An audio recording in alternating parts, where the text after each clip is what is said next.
Domingo 16 de junio.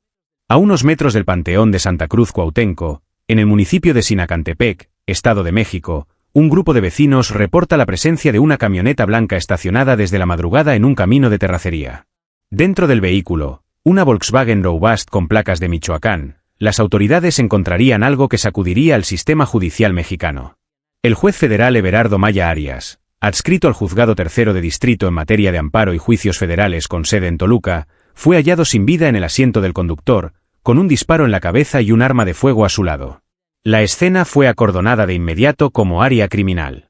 Peritos de la Fiscalía General de Justicia del Estado de México, FGEM, realizaron el levantamiento del cuerpo y lo trasladaron a la Coordinación de Servicios Periciales, donde se le practicaría la necropsia de ley.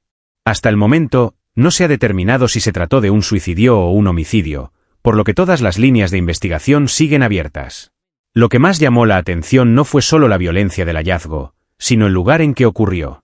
El vehículo fue localizado junto a un panteón, en una zona poco transitada y sin cámaras de vigilancia cercanas. Para muchos, la escena fue cuidadosamente elegida. El Consejo de la Judicatura Federal lamentó el fallecimiento del juez Maya Arias mediante una esquela pública. También lo hizo la Secretaría de Gobernación, quien aseguró que el Gabinete de Seguridad Federal dará seguimiento puntual al caso, sin descartar intervención de la Fiscalía General de la República. Pero la muerte de Everardo Maya no es una más, no es un juez cualquiera. Se trata de un personaje que, en los últimos años, resolvió casos de alto impacto nacional, en los que se cruzaron intereses criminales, políticos y judiciales. En 2023, Maya Arias concedió un amparo a Ovidio Guzmán López, alias El Ratón, hijo de Joaquín El Chapo Guzmán, para evitar su detención por delitos que no ameritaban prisión preventiva. También emitió resoluciones que beneficiaron al exalcalde de Iguala, José Luis Abarca, acusado de ser uno de los autores intelectuales de la desaparición de los 43 normalistas de Ayotzinapa. Estas decisiones le valieron críticas desde el Poder Ejecutivo, donde fue señalado como parte de una supuesta red de jueces que favorecían a personas investigadas por delitos graves. Su nombre incluso apareció en listas filtradas por la presidencia, donde se mencionaban jueces cuestionables. Maya Arias siempre defendió sus fallos como ajustados a derecho, alegando que la justicia debe aplicarse conforme a la ley, no a las presiones políticas ni mediáticas. Lo cierto es que, al momento de su muerte, el juez se encontraba en proceso de retiro, aunque aún activo. Fuentes del Poder Judicial indicaron que estaba involucrado en varias carpetas de revisión administrativa internas, y que había expresado temor por su seguridad en semanas recientes. Sin embargo, no contaba con escoltas ni medidas de protección especiales. Su fallecimiento ocurre en un contexto sumamente delicado. Apenas 24 horas antes, también fue encontrado muerto Patricio Reyes Landa, alias El Pato, exintegrante del grupo criminal Guerreros Unidos e implicado en el caso Ayotzinapa. Ambas muertes ocurrieron en el Estado de México, con un día de diferencia y sin sospechosos detenidos. La coincidencia ha encendido alarmas en la comunidad jurídica, en medios de comunicación y en organizaciones de derechos humanos. ¿Se está silenciando a quienes aún tienen información clave? ¿Es casualidad que ambos estén relacionados directa o indirectamente con Ayotzinapa? Hasta ahora, la respuesta oficial ha sido cauta. Pero lo que es indudable es que la muerte de Everardo Maya Arias no puede tratarse como una más. Por su cargo, por sus decisiones y por el momento político en que ocurre, este caso tiene implicaciones que van más allá de lo jurídico. Se trata de una señal de alerta sobre la seguridad de quienes manejan información sensible, de jueces que han fallado en casos que cruzan intereses criminales y de las instituciones que, poco a poco, parecen estar perdiendo el control del silencio que intentaban sostener. Everardo Maya Arias no era un juez común. Desde el Juzgado Tercero de Distrito en materia de amparo y juicios federales, con sede en Toluca, Estado de México, dictó resoluciones que lo convirtieron en una figura polémica, temida por algunos y cuestionada por otros. Su historial estaba marcado por decisiones clave que tocaron intereses del crimen organizado, de la política y de la memoria colectiva del país. Uno de los fallos más recordados fue su participación en el caso de José Luis Abarca Velázquez, exalcalde de Iguala, Guerrero, señalado como autor intelectual de la desaparición de los 43 normalistas de Ayotzinapa. Maya Arias fue quien, en su momento, autorizó un amparo que evitó la prisión preventiva justificada para Abarca, beneficiándolo con medidas cautelares menos restrictivas. Aunque legalmente fundamentado, el fallo provocó una ola de indignación entre familiares de los estudiantes y organizaciones sociales.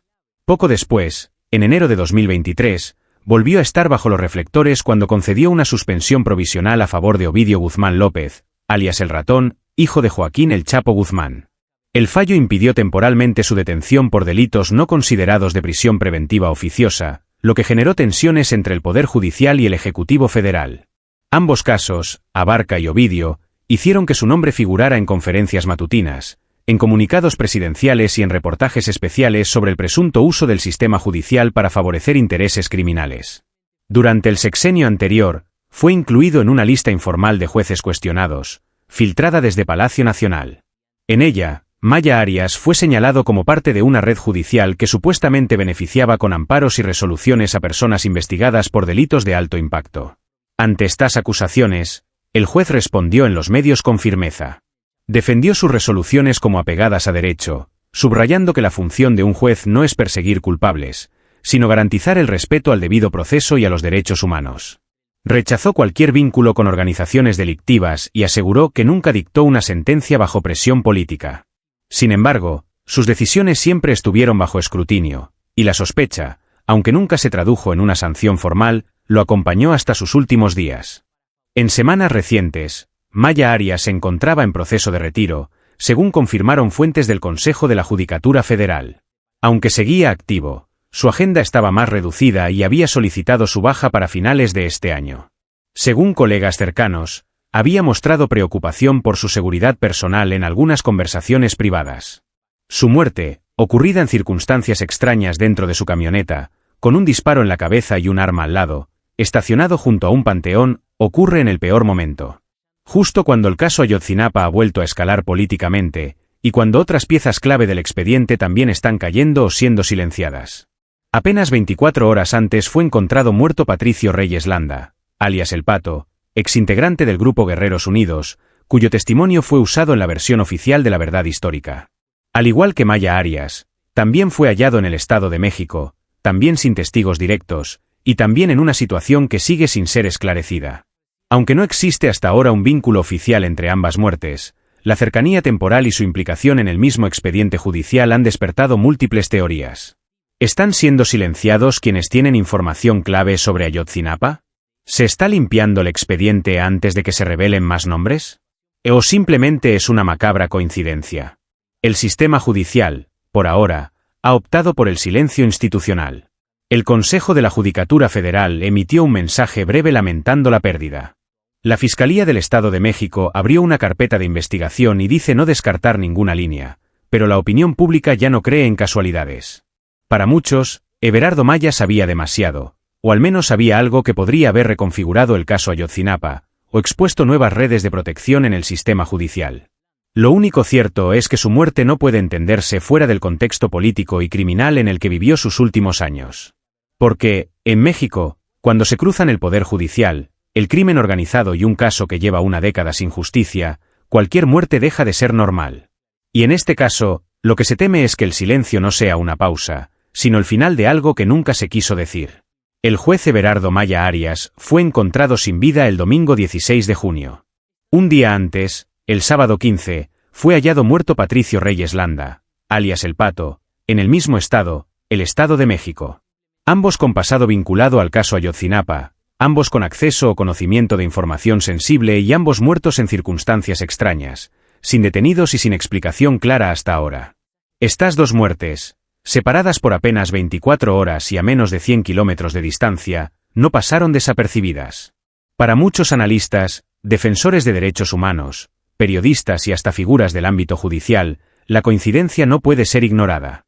El Pato Reyes Landa fue uno de los primeros detenidos en 2014, señalado por su presunta participación en la desaparición de los 43 normalistas de Ayotzinapa. Su testimonio, obtenido bajo tortura, según resoluciones judiciales posteriores, fue usado para construir la verdad histórica, versión oficial que hoy se encuentra desacreditada y considerada como una operación de encubrimiento institucional. Por su parte, el juez Maya Arias fue quien concedió medidas judiciales que beneficiaron a José Luis Abarca, exalcalde de Iguala, acusado de ser uno de los autores intelectuales de la desaparición. También protegió a Ovidio Guzmán con una suspensión provisional. Ambos nombres, Abarca y Ovidio, figuran en expedientes de alto impacto y ambos conectan con redes de poder, crimen organizado y fallos judiciales polémicos. Ahora, Ambos hombres están muertos. Lo que inquieta no es solo la cercanía temporal, sino el contexto político e institucional en el que ocurren estas muertes. El caso Ayotzinapa está en uno de sus momentos más críticos. La credibilidad de la versión oficial está en ruinas. Los peritajes independientes han sido bloqueados, las órdenes de aprehensión contra mandos militares se han estancado y los padres de los 43 estudiantes desaparecidos han vuelto a marchar con más fuerza. En medio de esa tormenta, desaparecen o son ejecutados dos hombres que desde lugares distintos estaban implicados en piezas fundamentales del expediente. ¿Casualidad? ¿Coincidencia? ¿O limpieza silenciosa de testigos? La pregunta ha comenzado a circular con fuerza en redes sociales, medios independientes y espacios académicos. Incluso periodistas de trayectoria, como Marcela Turati y Anabel Hernández, han advertido que el patrón de muertes silenciosas en torno a Ayotzinapa no es nuevo, pero se está acelerando.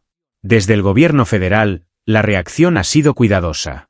La Secretaría de Gobernación, en voz de Rosa Isela Rodríguez, declaró que el Gabinete de Seguridad está dando seguimiento a ambos casos, pero que será la Fiscalía General de la República, FGR, la que determine si existe algún nexo.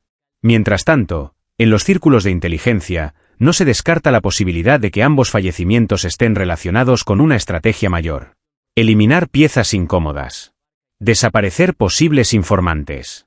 Cerrar caminos antes de que la verdad salga completamente a la luz. La sociedad civil, por su parte, ya no cree en el azar. Colectivos de víctimas, asociaciones judiciales y organizaciones defensoras de derechos humanos han exigido la creación de una comisión especial para investigar el patrón de muertes vinculadas a Ayotzinapa, desde el asesinato del testigo protegido en Guerrero en 2017, hasta los más recientes casos de Reyes Landa y el juez Maya Arias. En este escenario, el silencio institucional es más perturbador que nunca. Porque cada día que pasa sin resultados, sin comunicados oficiales claros, sin nombres ni líneas sólidas de investigación, la sospecha crece. ¿Qué sabían el Pato y Maya Arias? ¿Qué estaban por revelar? ¿A quién incomodaban? ¿Y cuántos más están en riesgo de convertirse en casualidades? El caso Ayotzinapa ha demostrado ser una herida que no sana porque nunca se ha limpiado a fondo. Y ahora, con cada nueva muerte, la herida se reabre, más profunda, más dolorosa y más desconfiada del sistema que prometió justicia.